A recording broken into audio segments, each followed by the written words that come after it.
B'siyata d'shmaya, we're going to learn Pesachim Daf Yud Gimel. We're going to start from the second line of the Omid. We saw in the Mishnah that there was a machlokes Rabbi and Rabbi Yehuda as to the program on Erev Pesach, up until when you're allowed to eat chometz, when you have to burn the chometz.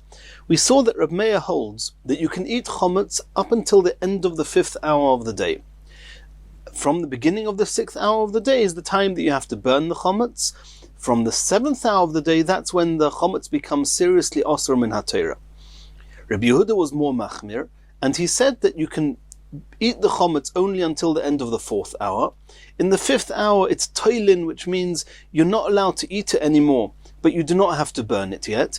And the halacha is that in the 5th hour, according to Rabbi Yehuda, you're actually allowed to feed your animals with that chometz. And in the 6th hour, like Rabbi Meir says, during the 6th hour, they would burn the chometz. And then there was the third opinion, which was that of Rabbi Gamliel, who held that in the 4th hour, regular people can eat the regular chulin chometz, in that aspect like Rabbi Yehuda. In the 5th hour, koyanim can eat truma. According to Rabbi Yehuda, the koyanim could not eat truma in the 5th hour. Everyone was toilin. Nobody could eat in the 5th hour anything. According to Rabbi Meir, everybody could eat chometz in the 5th hour. But Rabbi Gamliel says that only the koyanim could eat truma in the 5th hour, and the 6th hour they would burn the chometz. And now the Gemara is going to discuss the halacha.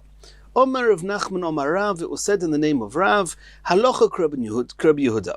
The halacha is like Rabbi Yehuda, that everybody eats chometz in the 4th hour. In the 5th hour, nobody eats chometz, but nobody is yet required to burn the chometz, and in the 6th hour they would burn the chometz.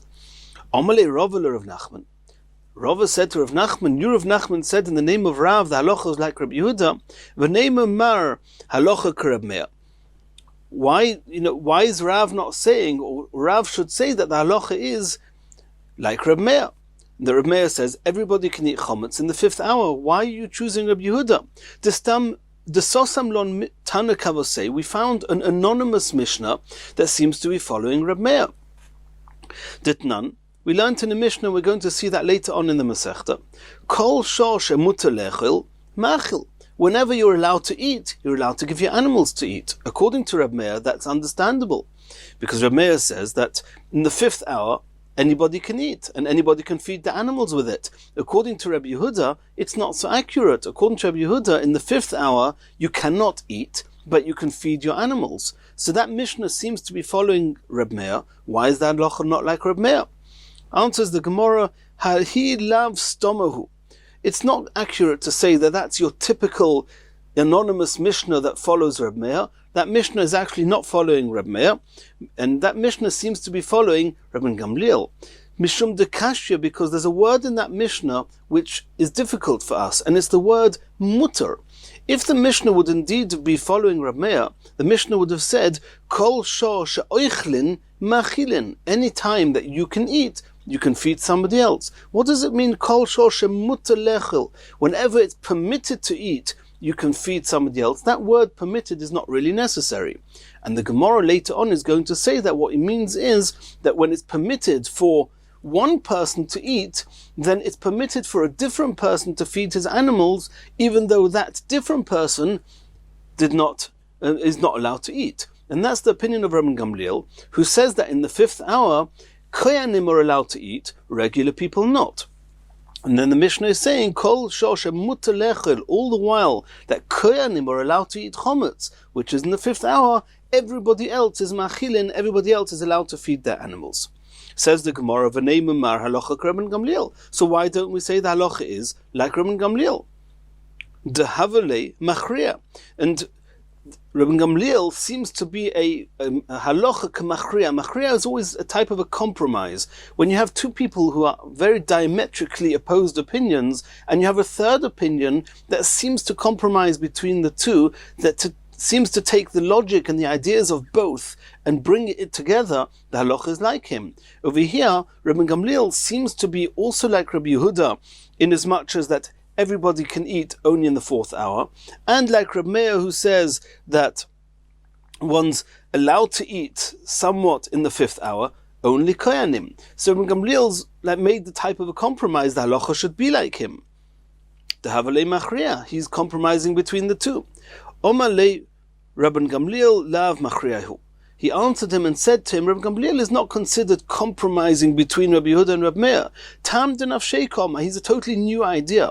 If Rabbi Yehuda or Rabbi Meir would have said something about Kohanim, if Rabbi Meir would have said that in the 5th hour everybody can eat, even Kohanim and everybody else, and Rabbi Yehuda would have said in the 4th hour everybody can eat, including Kohanim, and in the 5th hour, even Kohanim cannot eat. And then Rabbi Gamliel would have mentioned Kohanim, then we may have said that he was a compromising, he was a machriya between the two.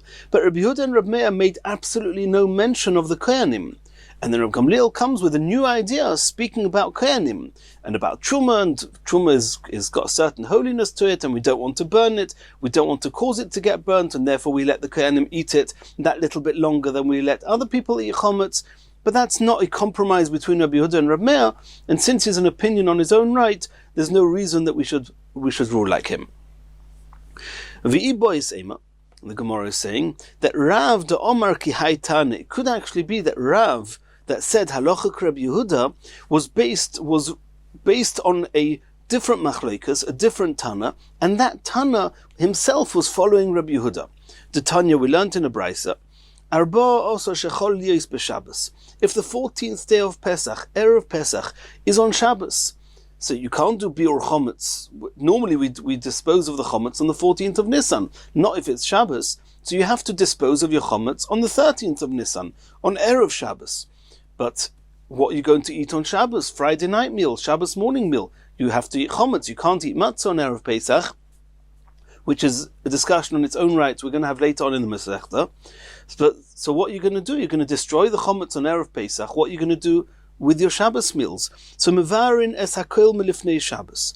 All the chometz, and we'll soon see this means all the chometz you're not going to need on Shabbos, you dispose of it before Shabbos, on the 13th.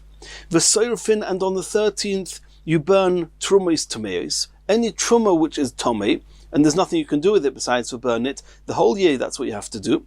Tzluyos, and even truma which is a sofik, it's a doubt whether it's tomei or not, and you cannot eat them either. You burn them on the 13th because you're not going to be able to eat them on Shabbos, and they are chometz. We're talking here about chometz, truma which is chometz. And since you're not going to be able to eat it on Shabbos, then you burn it before Shabbos. U'tahiros, and even truma which is tahir, but it's more than you can eat, or more than you assume you're going to manage to eat. These kohanim are not going to eat them on Shabbos, then get rid of it on the 13th. U'meshayrin minat tahiros, and these kohanim would leave over from the truma tahira, maza in shtei sudos, enough for 2 meals. We know that Shabbos always we eat 3 meals, but the 3rd meal is on Shabbos in the afternoon. Shabbos in the afternoon, the 14th of the afternoon, it's going to be also to eat chometz. So the maximum amount of meals of chometz you can eat on this Shabbos is 2 meals, the Friday night meal and the Shabbos morning meal. They would leave that over, kedei lechel, in order to eat from those 2 meals, ad dalet shois, until the end of the 4th hour. Divir Rabbi Elazar ben Yehuda ish Bar Susa. That's what Rabbi Elazar ben Yehuda, who was from Bar Susa, that's what he held.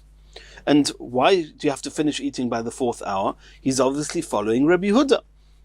She'omar mishum Rabbi Yeshua, who said in the name of Rabbi Yeshua. And this is following Rabbi Yehuda. And we're soon going to see the halacha is like Rabbi Elazar ben Yehuda, and that is what Rav meant, that the halacha is like Rabbi Yehuda, because the halacha is like Rabbi Elazar ben Yehuda, and Rabbi Elazar ben Yehuda is obviously following Rabbi Yehuda, because he says you have to finish eating your 2 meals by the end of the 4th hour. Omru loi, they argued with Rabbi Elazar ben Yehuda, and they said, Tahiros lo yisrafu. The Tahir Truma, even though you've already separated enough for 2 meals, and you can't eat more than that, and you even take into account all your guests, you've got enough food for 2 meals. The rest, there's a good reason you should burn it on Erev Shabbos on the 13th, because what are you going to do with it? Shabbos afternoon, it's going to become Osa, you have to dispose of it. No, they argued and said, don't burn it. Why? Shemo yimtzu len oichlin. Maybe, this is a concept called Shemo, maybe. This is Truma. You're not allowed to destroy Truma under normal circumstances. Once it comes to the 6th hour on Erev Pesach, you can destroy it, because it's chometz. But till then, no, you can't burn it on the 13th. You're going to say that it's useless, there's nothing you can do with it. No, maybe you're going to find guests and you'll have more people. You'll find more people who will come and join you for those 2 meals, and they'll be able to be eaten. It's a mitzvah to eat truma, not to destroy it.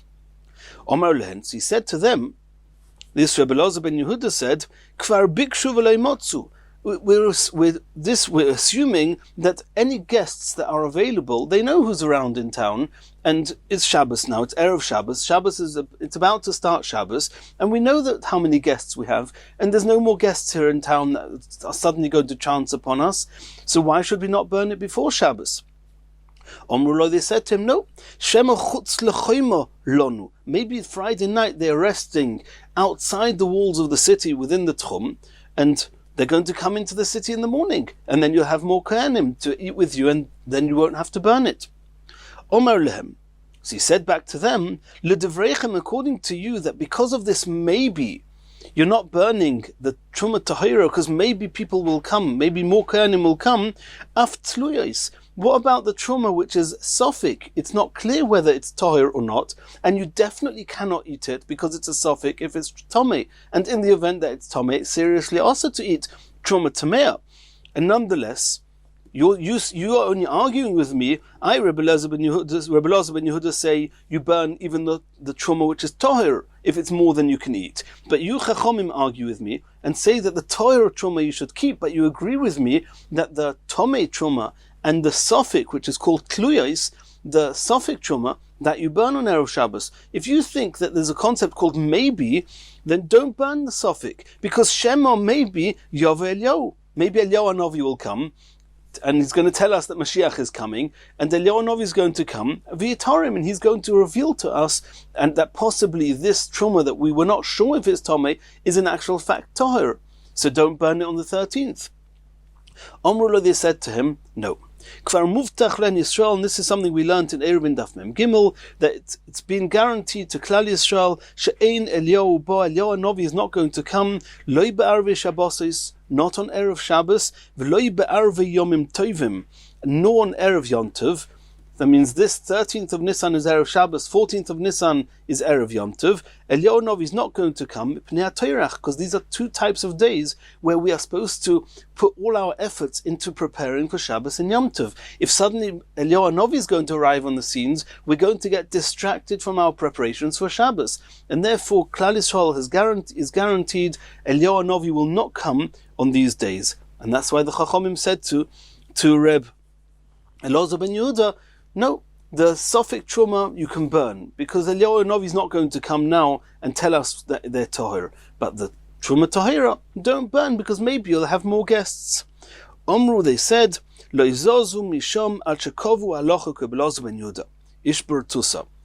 They didn't move from there until the Bnei Yeshiva, the Chachomim, had declared that the halacha was like Rabbi Elazar ben Yehuda. She'omar mishum Rabbi Yeshua, in the name of Rabbi Yeshua. And since the halacha is like Rabbi Elazar ben Yehuda, and Rabbi Elazar ben Yehuda said that you have to finish the meal by the end of the 4th hour, he's clearly following Rabbi Yehuda. And since the halacha is like him, that's what Rav said. The halacha was like Rabbi Yehuda. And by the way, Rashi adds on here that what happens in the event that you do have leftover truma tahira on Shabbos after you've finished eating your meals. You can't burn them. You're not allowed to burn anything on Shabbos. So what do? So Rashi says that if you realize that it's getting late, then you can either give the truma to the dogs of kohanim, or you just have to do bittul. You have to nullify it in our hearts. There's nothing more we can do than that. If there's a way that you can dispose of it without chilul Shabbos, then that's what you have to do. Says the Gemara, Ma'ilav afilu lechil. When it's Rabbi Elazar ben Yehuda said 2 things. He said, number 1, that you have to finish eating your sudos, your 2 meals by the end of the 4th hour. There's something else he said, and that was discussing the disposal of the truma, that he held that you dispose even of truma tahira if it's more than you think that you're going to manage to eat on the 14th, on Shabbos. So when they declared the halacha was like Rabbi Elazar ben Yehuda, and from there we assumed that the halacha is also like Rabbi Yehuda, who says you have to eat the meal up to the end of the 4th hour. So the Gemara is saying, my love, we're assuming that afilu lechil, the halacha is like Rabbi Elazar ben Yehuda, not only that you burn Truma Tahira, which is more than you feel you can eat over Shabbos, that you burn it on the 13th of Nisan, but we also rule like him, the halacha is like him regarding the need to finish eating your Shabbos meals by the end of the 4th hour. And then indeed, it would be proof to what Rav Nachman said in the name of Rav, the halacha is like Rabbi Yehuda, because Rabbi Elazar ben Yehuda is following Rabbi Yehuda. Omer of Papa actually refuted this, and he said Mishmei de Rava. He said no, it could be the halachas like Reb Meir that you can eat your meals till the end of the 5th hour. And nonetheless, when it says the halacha was like Rabbi Elazar ben Yehuda, it was not regarding that detail that you have to finish your Shabbos meals by the end of the 4th hour. It was only levayer. It was only regarding that aspect that the Truma Tahira that you know you're not going to manage to eat on the 14th, you can burn it on the 13th. In that aspect, the halacha was like him. But regarding the limit by when you have to finish eating your meals, it's not necessarily the case, and it could be the halacha is not like Rabbi Yehuda, rather like Reb Meir. Continues the Gemara. V'af Rebbe sovar lahader of Nachman. We have proof that Rebbe also holds, like Rav Nachman said in the name of Rav, that the halacha is like Rabbi Yehuda. The Omar Rovin bar Rav Ada. Ma'aseh ba'adam echad, there was an incident with this person, shehifkid, he deposited diskia. Diskia actually means sakya, 2 sacks, 2 saddlebags. Meleo chomets, they were full of chomets, and they were deposited eitzel Yochanan chakuko. They were deposited to him. V'nokvuha achborim, and on the 14th of Nisan, some mice, they pierced these sacks, and now the chometz inside it was getting ruined, was slowly leaking out. The chometz was leaking out of these bags and was slowly getting ruined. And it was early morning on the 14th of Nisan. He came, this Yochanan Chakuko came to Rabbi in the first hour of the day, as the day started, and asked him, what should I do? The chometz is leaking out. Maybe I should sell the chometz here whilst there are still people around who are going to be happy to buy it, and at least the owners of this chometz won't lose everything. Omar lo hamtein, Rabbi said, wait, maybe the owners will come back and you'll be able to, and he'll be able to eat at least what's left in the bags. He'll be able to take back. They're his. Shnia, Yochanan Chakuko came back to Rabbi in the 2nd hour of the day and said, we're already an hour down the road. The chometz is leaking out. It's getting closer to Pesach, to the time where no one's going to be able to do anything with this. Maybe I should sell it, and at least the money I get from it will be able to give back to its owners. Omar lehamtein, Rabbi said, wait. Maybe the owners will come and will want to eat his chometz. Shlishis, the same thing happened in the 3rd hour. Omar lehamtein, and again Rabbi said, wait. Revius, again in the 4th hour, the same thing happened. Omar lehamtein. And Rabbi said, wait, don't yet sell it, maybe the owners will come back. Chamishis, at the beginning of the 5th hour, this Yochanan Chakuko came to Rabbi and said, it's the 5th hour now. The chometz is leaking out, what should I do? The owners nowhere in sight. Omar le, so Rabbi said to him, Tzei u'moichra b'shuk, it's the 5th hour on Erev Pesach, sell it in the marketplace, whatever's left in these sacks. My love, and the Gemara says we assume, who's he selling it to? L'nochrim, to goyim. Rabbi Yehuda, like Rabbi Yehuda said, because according to Rabbi Yehuda, he says you're allowed to have benefit from the chometz in the 5th hour, but you're not allowed to eat it. So he's clearly not going to sell it to a Yid, to a Yisrael, he's going to sell it to a goy. So you see from here that Rabbi holds, like Rabbi Yehuda, that after the 4th hour, Yisrael is not allowed to eat the chometz. Omer of Yosef. So Rav Yosef says, no, loy. Yisrael, it could be that Rabbi mentioned and told Yochanan Chakuko, sell the chometz, sell it to Yisrael. And then Rabbi doesn't hold like Rabbi Yehuda. Reb Meir, he holds like Reb Meir, that says that in the 5th hour, Yisrael is still allowed to eat the chometz. Omar le Abaye said to Rav Yosef, Ila Yisrael, if we're talking about the 5th hour, and that is that Yisrael is going to buy it, sell it to Yisrael, because it's still the last hour, and according to Meir, people can still eat chometz then, nishkalei lenafshei, why does he have to bother selling it at all? He should eat it himself. And I mean, this Yochanan Chakuko, him himself should eat the chometz, and then whatever it's worth, he'll give to the owner when the owner turns up. Says the Gemara, no. Mishum chashoda. because people will be suspicious, they will suspect him of stealing it. Somebody brought you some bags as a deposit and you're just eating them. People don't know that the reason you're eating it is because it's soon going to become osur, and therefore you're actually, so to speak, buying it off the owner with the intentions of saving the owner from these losses. People won't see that, and people will suspect him. The Tanya, we learned in a brisa, Gabet Tzedakah, an administrator of tzedakah, somebody who's responsible for distributing tzedakah and collecting tzedakah, and he collects lots of copper coins, she'ein lemanim lechalik, and for some reason there are no poor people to give these copper coins to, and copper coins, when you leave them for any length of time, they get rusty. So if there's nobody to give these coins to, then they have to be changed, they have to be nifrat. You have to exchange it for a larger coin. You give a large amount of small copper coins and get in return a silver coin, a gold coin, a coin that's not going to get ruined. Purtin lachirim. Make sure you go to somebody else. This Gabet Tzedakah should go to somebody else and say, I have X amount of these copper coins. Please give me a larger coin for them because I have nothing to do with them now. And these Gaboim, these administrators themselves, they should not redeem these copper coins themselves. Why?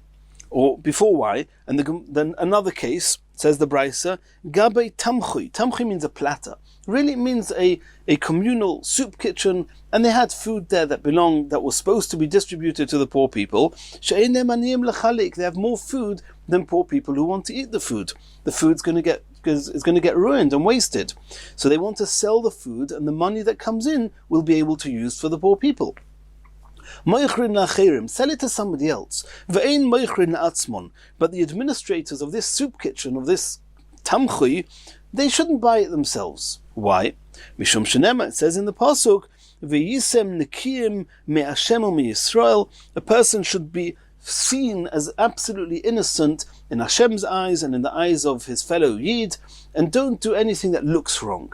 And if the administrators are going to take the copper coins themselves or the food themselves, people will think they are stealing from the poor people, and we don't want people to think that. And so too over here, Rabbi said, go and sell it to the Yisrael, but you, Yochanan Chakukah, you don't buy the chometz from the owner, because people will suspect you of stealing it. Amalei of Adabar Masnel of Yosef, Beferish Omrislon, you Rav Yosef, that means this was, Rav Yosef made this claim. Rav Yosef says, Loi le Yisrael kareb mea. He says, don't bring me proof from Rabbi that Yochanan Chakukah was going to sell it to a goy, and then it would mean that he held like Rabbi Yehuda. No, Rav Yosef claimed maybe Rabbi held that Yochanan Chakukah would sell it to Yisrael, and that would mean that Rabbi holds like Reb Meir. Now Rav Adabar Masna is saying to Rav Yosef that, you remember Rav Yosef, in recent years you've become a little bit unwell, you've forgotten some of your learning. But we remember, and we've had this concept a lot, that the Talmidim of Rabbi Yosef would remind Rav Yosef of the things that they had heard from Rav Yosef himself before he forgot his learning. So this Rav Adabar Masna said to Rav Yosef, Beferish Omuslom, before you forgot your learning, you told us explicitly, Tzeu Moichron Lenochrim, that Rabbi told Yochanan Chakukah to actually go and sell it to the goy, Kereb Yehuda, because Rabbi holds like Rabbi Yehuda, contrary to what you just said now. In which case, even according to Rav Yosef, in his first, what he said first, also agrees that Rabbi holds, like Rav Nachman said, that the halacha is like Rabbi Yehuda. Continues the Gemara. Omer Rav Yosef, Kaman Ozla Ha Shmaita de Rabbi. This Brisa that we just learned now, that Rabbi told Yochanan Chakukah to go and sell the chometz that didn't belong to him. It was deposited to him by somebody else. It didn't belong to him. But Rabbi said, at this point, if you don't sell it, the owner's going to lose it all. Do him that mitzvah of Hashavas Aveda, so to speak, giving back lost property, prevent him from losing his property, sell it on his behalf. Who holds of that idea? Reb Shimon ben Gamliel. It's the opinion of Reb Shimon ben Gamliel we're about to see. That none we learnt in a Mishnah, in Bab Metzia. Hamafkid peiris etzel chaveri, if somebody deposits fruits by his friend. Afilu hein avudim, even though they are getting ruined, lo yigaban, don't touch them, don't sell them thinking you're doing a service to the owners. That's the Tanakama.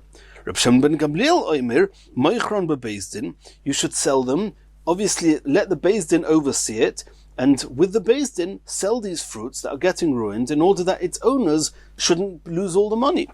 It's an extension of the mitzvah of Hashavas Aveda. Omar le Abaye, Abaye said to him, V'lav itmer alo, you Rav Yosef are saying that Rabbi here holds like Reb Shimon ben Gamliel and not like the Tanna Kama, because the Tanna Kama said, Lo yiga behen, don't touch them. No, says Abaye. I'll tell you that it could be Rebbe who's even going like the opinion of the Tanna Kama. And there's a fundamental difference between the case of the Tanna Kama that says, Lo yiga behen, don't touch them, and the case here of Yochanan Chakukah with the chometz in the 5th hour on Erev Pesach. V'lav itma lo, Omar Rabbi Bar Chana, Omar Rabbi Yochanan, was it not said in the name of Rabbi Yochanan that Lo Yishanu, the Tanna Kama, only said Lo yiga behen, elo, only if the amount that was getting ruined was as much as is normal to get ruined. Fruits of any tvua, any grain or anything that you have, any crops, there's a certain amount of damages and losses that just virtue of time causes, irrespective of where they are. And this is something which the Gemara in Bab Metzia discusses, different types of fruits and food items, what percentage of damages and losses there are. So the Tanna Kama say that all the while that the losses are normal, don't touch them, leave it, and the owners will come and take what is supposed to get to them. But if the losses are more than is normal for this type of item, then Moichron beBeis Din, then even the Tanna Kama agree that you should sell them with the Beis Din. V'kolshkein hocha, and even more so here in this case on Erev Pesach, where by the end of the 5th hour, that's it. It's also bano midirabonon, and by the end of the 6th hour, it's also bano minatoira. The owners are going to lose everything immediately. Of course, the Tanna Kama are going to agree that you should sell it, and therefore, Rabbi, who told Yochanan Chakukah to sell it, does not necessarily have to follow Reb Shimon ben Gamliel exclusively. It could even be following the Tanna Kama. Continues the Gemara. V'oid Omar Rabbi Yehuda shtei chalois chulei. Going back to the Mishnah, we saw in the Mishnah that after the Mishnah on Daf Yud Aleph Amud Beis told us that the Rabbi Yehuda's opinion was that they could eat chometz, everybody can eat chometz for the 4th hour. V'toilin kol chomesh, the 5th hour, it's hanging, you're not allowed to eat the chometz, but you do not have to burn it yet. And in the 6th hour, v'sorfin b'tchilas sheish, the Mishnah continues, V'oid Omar Rabbi Yehuda, something else Rabbi Yehuda said, and which is in sync with the first thing that he said. And the Mishnah says, Shtei chalois shel toida. We know that a korban toida was made up of also an animal korban, and also with a mincha, which was part of the korban, was 40 loaves of bread, some of which were chometz, and they would take 2 such chometz loaves that were posel. That means they could not be eaten, because otherwise there's a mitzvah to eat them, not just to leave it to get burnt on Erev Pesach.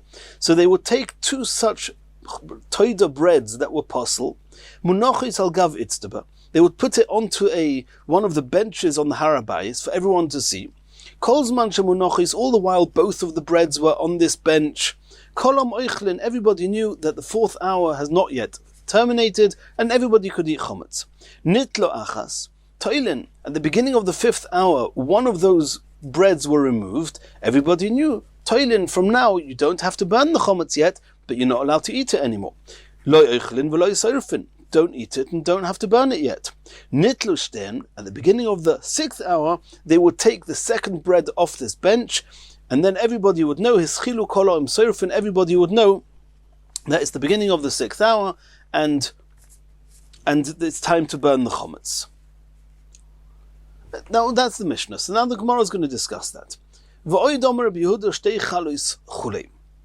Toni Tana Kamei Rabbi Yehuda. Al gav itztaba.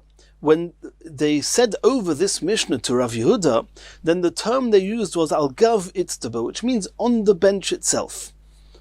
Omar le. Rav Yehuda commented, V'chila tznionu tzarech, you're trying to hide the breads? Why are you keeping it down on the bench? Not everybody will see it. The bench is relatively low.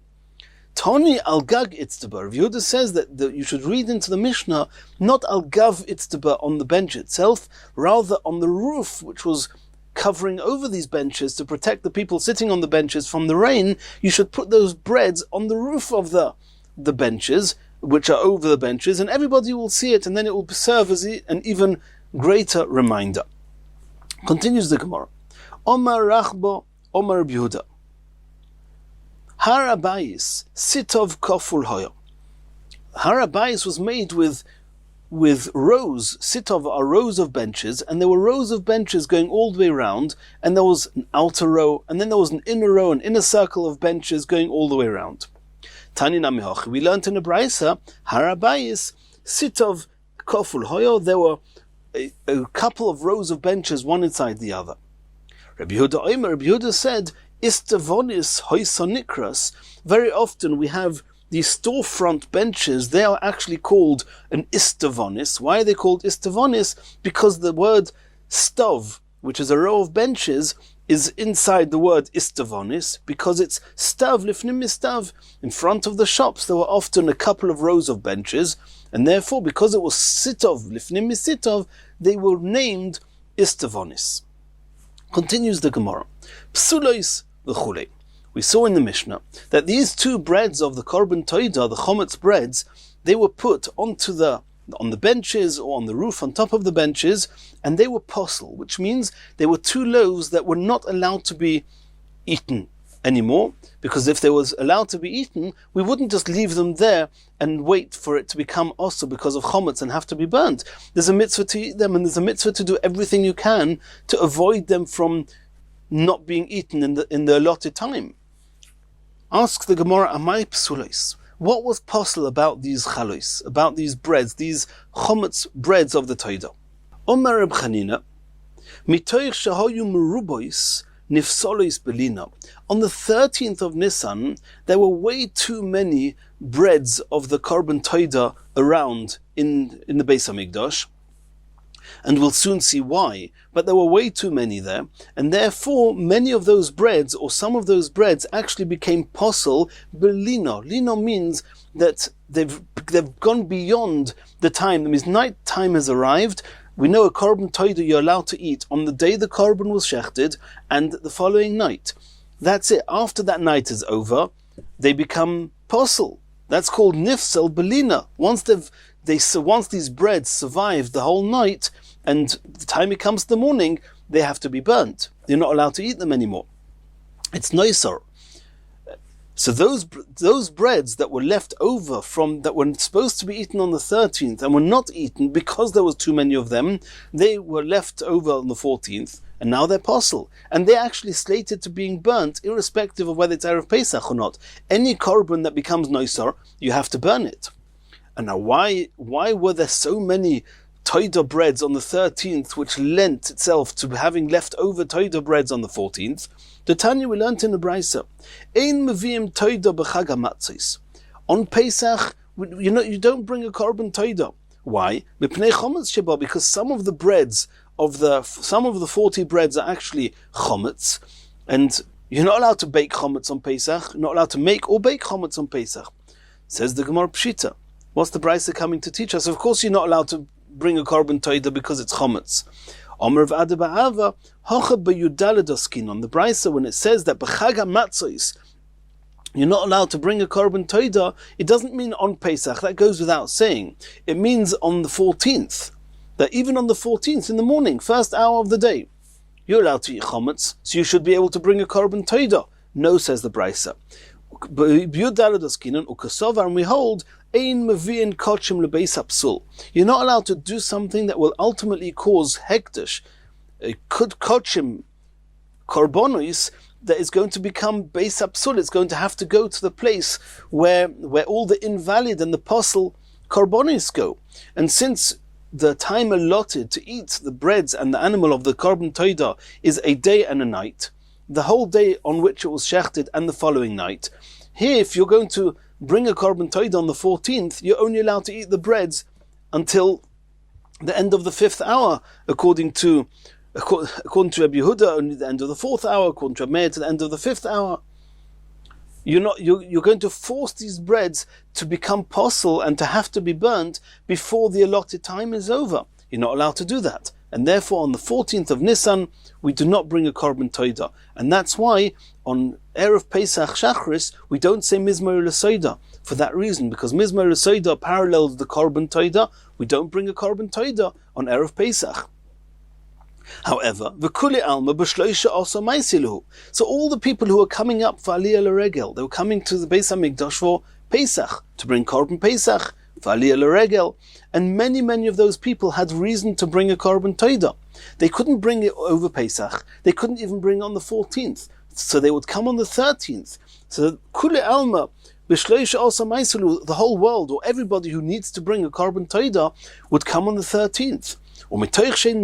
Because there were so many toidas on the 13th, nifsalis belina, there were many breads that would become possible because they've overstepped their allotted time of a day and a night.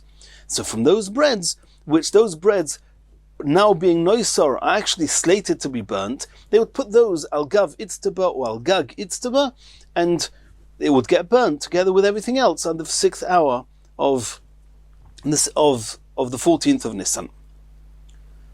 That was how Rav Chanina explained it. That psulos in the Mishnah means that they were psul noisar, that they were the toida breads that the korban was shechted for them on the 13th, the blood was sprinkled on the 13th, and from when the blood is sprinkled, one's actually allowed to eat the breads, but the breads had to be eaten by the end of the night before the 14th. There was too many breads around, and by the day of the 14th, they were possible. Rabbi Yanai says no. Rabbi Yanai says that even though the term the Mishnah uses is psulos, there was definitely something not right here, but they were not that possible to the extent that they were actually chayav sreifa. They had to be burnt because they were that possible. Rather, ksheros. They were kosher. Ksheros hoyu, they were not slated to be burnt. They didn't have to be burnt because of the blemish, because of the problem with the bread, that they've become noisar, they've overstepped their allotted time. So what breads are we talking about here? The Mishnah calls them psulos. Says it's talking about the following types of breads. Somebody came to the Beis HaMikdash with his 40 breads, wanting to bring a korban toida. And the korban that was going to go together with these breads didn't get shechted for whatever reason. It got lost. The animal got lost.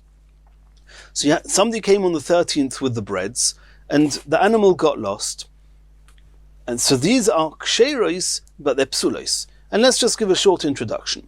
The breads themselves, from the moment that the owners of the bread said, these are toida breads, they are now have kedushas, they have a kedushas domim, which means that the monetary value of them, that means on a monetary perspective, they belong to hektish. But if somebody needed to, or in certain circumstances, you could actually redeem the hektish, and then the monetary value would move from these breads onto the coins or whatever else he was redeeming it onto. But that's because the breads themselves are not yet kedushas haguf, which means they're not in essence a hektish yet.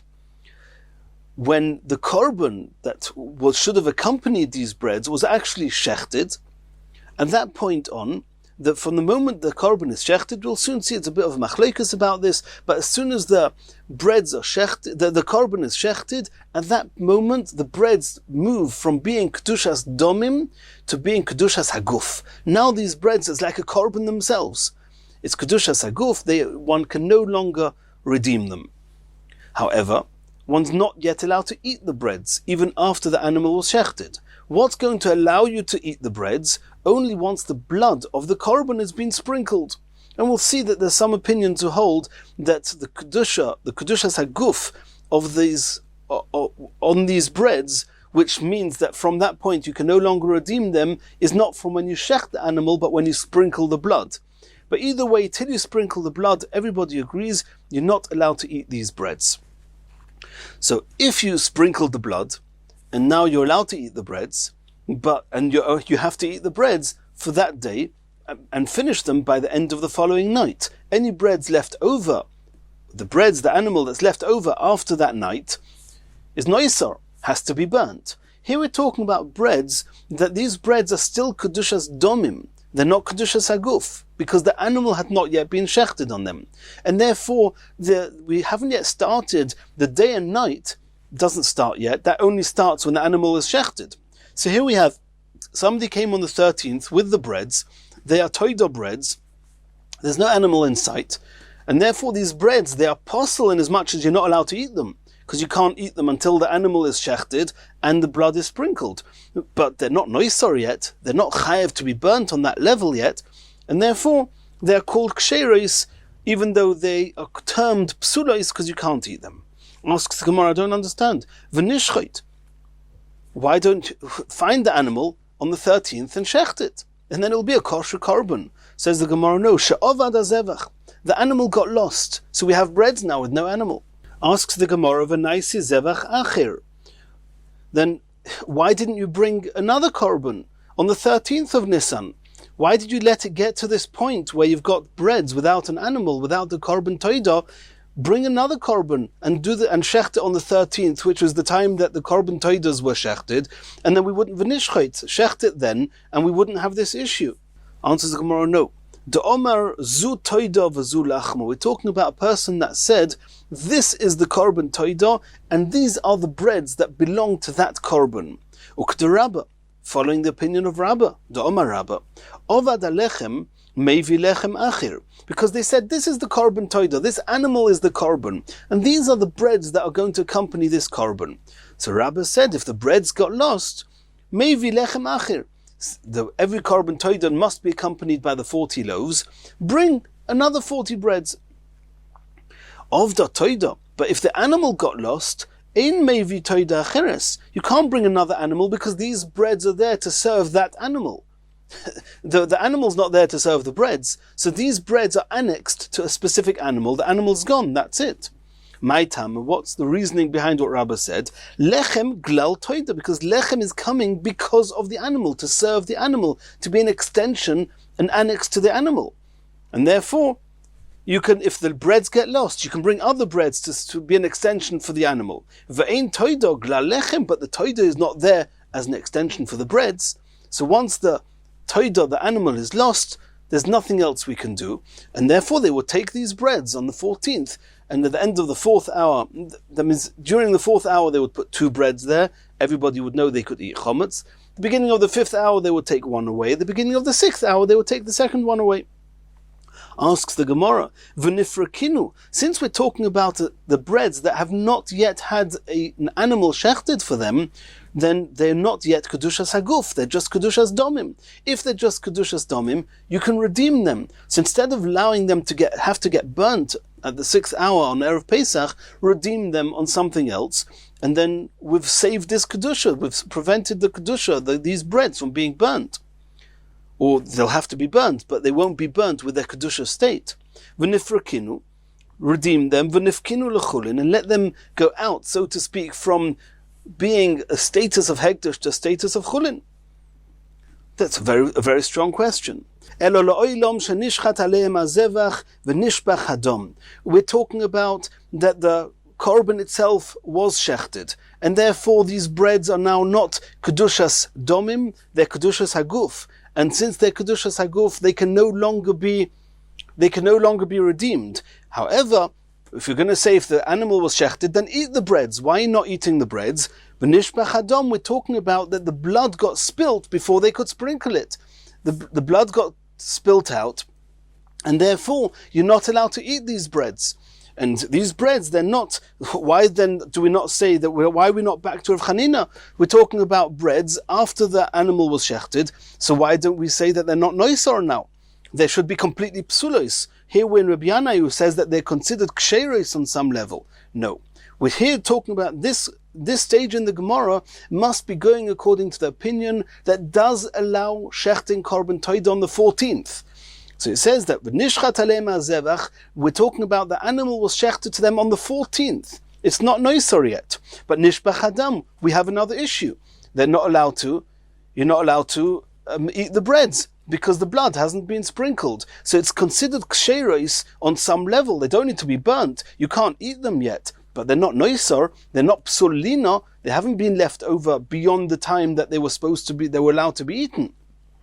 Therefore, they're considered ksheros, they're not allowed to be eaten. Since they can't be eaten, we have no issue with putting them on the itztaba to serve as a reminder for all the people. Ukaman. And who is this following? Rebbe is following Rabbi. The Omar Rabbi said as follows: Shnei dvorim hamatirim. You sometimes have two things that are matirim, that they are cause a permit, so to speak.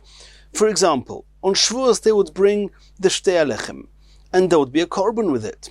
So the shchitas hakorban turns the shtei halechem, the two breads of Shavuos, turns them into kedushas haguf, not kedushas domim as it was before, in the same way as a korban toida. And once the blood has been sprinkled, then they were allowed to eat the shtei halechem. So in order to eat the shtei halechem, two things have to happen. The animal has to be shechted and the blood has to be sprinkled. So it's shnei dvarim hamatirim. There are two things that are needed before you can eat the shtei halechem, and the same will apply to the korban toida. We need to have the shchita and the blood being sprinkled. Ma'alin zeh b'lo zeh. How even though you need both to allow you to eat it, however, if only one of them was present, for example, you just did the shchita and you didn't sprinkle the blood because the blood got spilt, then the shchita itself was enough to transform the shtei halechem or the lachmei toida from kedushas domim to kedushas haguf, and from that point on you can no longer redeem them anymore.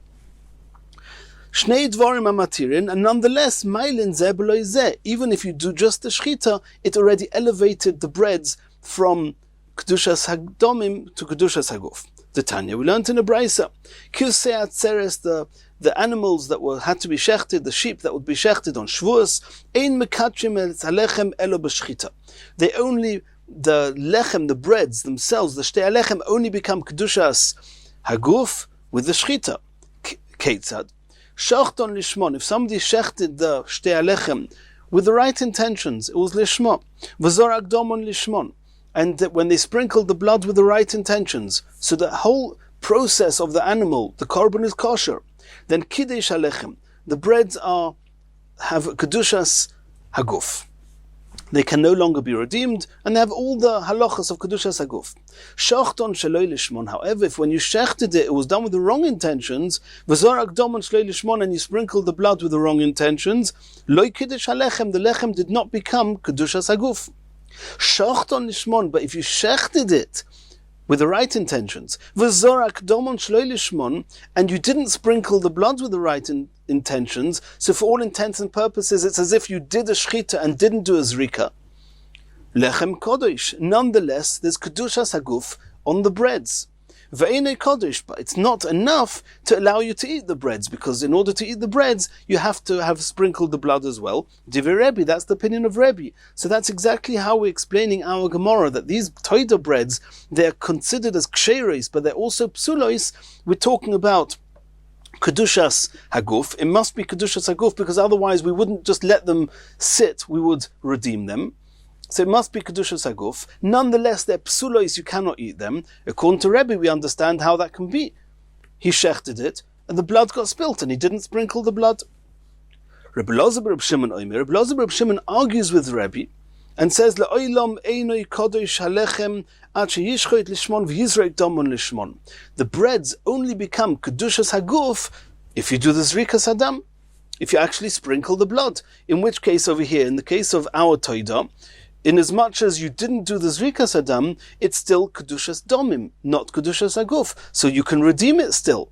So what would we be talking about? We would have to go back to Reb Chanina and say that we're talking about that they're psulos completely, which means that the blood was sprinkled, and therefore it's kedushas haguf, and it becomes properly posel. Once the blood is sprinkled, the day and the night are over, then they're poselina. You have to burn them. They're seriously posel. But so obviously, when we're trying to explain Rabbi Yanai's theme that we're talking about a lachmei toida, the breads of toida that are not poselina, like Rav Chanina said, and it must be talked following Rabbi. That Rabbi says that they have kedushas haguf because they did the shchita, and nonetheless you cannot eat it because you didn't sprinkle the blood yet. Since you can't eat it, you're allowed to put it there as a sign, as a reminder for everybody. You have nothing to lose. You're not going to be able to eat them anyway. And says the Gemara, no. It could be that this theme in our Gemara, that the lachmei toida, these toida breads have kedushas haguf, and nonetheless you cannot eat them, it could even be following Rabbi Elazar Reb Shimon. And we don't really understand that. We just said now that according to Rabbi Elazar Reb Shimon, they only get the Kedushas Haguf once it's been sprinkled. And once it's been sprinkled, you're allowed to eat the breads. So eat the breads. No. There's a little twist in Rabbi Elazar Reb Shimon, that even though in the Brisa we mentioned it wasn't explicit, but the Gemara is teaching that now. We're talking about that the blood was actually received after the shchita. They managed to collect the blood, bekois, in a cup, v'nishbach, and then it got spilt. Rabbi Elazar Reb Shimon Rabbi Elazar Reb Shimon holds like his father Reb Shimon in another Gemara, and Reb Shimon holds the Omar kol ha'oimed lizroik kazorok domi. Since it's been received in a cup and now it's already able and it's slated to be sprinkled, it's already called enough sprinkled, so to speak, that it has kedushas haguf. It receives the kedushas haguf, and therefore it could no longer be redeemed. Nonetheless, you're not allowed to eat it, because everybody agrees that to eat it, you actually have to do the sprinkling of the blood. And therefore, the Gemara, the Rabbi Yanai that we just explained here, could even follow Rabbi Elazar Reb Shimon. Continues the Gemara. Tana, we learned in a Brisa, Mishum Rabbi Elazar Omru, Ksheros Hoyu, that the two breads that were used as a reminder on Erev Pesach, they were actually Ksheros. All the while that these breads were there, positioned on the itztaba, everybody would eat. That was the 4th hour. Nitla achas mehen, if one of them was removed, toilin, loy oichlin v'loy soirfin. As we said, according to Rabbi Yehuda, in the 5th hour, you don't need to burn it, but you're not allowed to eat it. Nitlu shtein, hischilu kulon soirfin. When both were removed, then everybody would know it's the 6th hour and you have to burn it. So not like it says in our Mishnah that these breads were psulois, Rabbi Elazar taught that these breads were actually ksheros. The big question is that if they are ksheros and they're allowed to be eaten, why are you just putting them on the itztaba, allowing them to just get delayed, and then they would have to get burnt, because these are they're chomets. They are 10 of the 40 chomets matzahs. Of the 40 breads of the Torah, 10 of them were chomets, and they would have to get burnt. Why are you just leaving them? Eat them.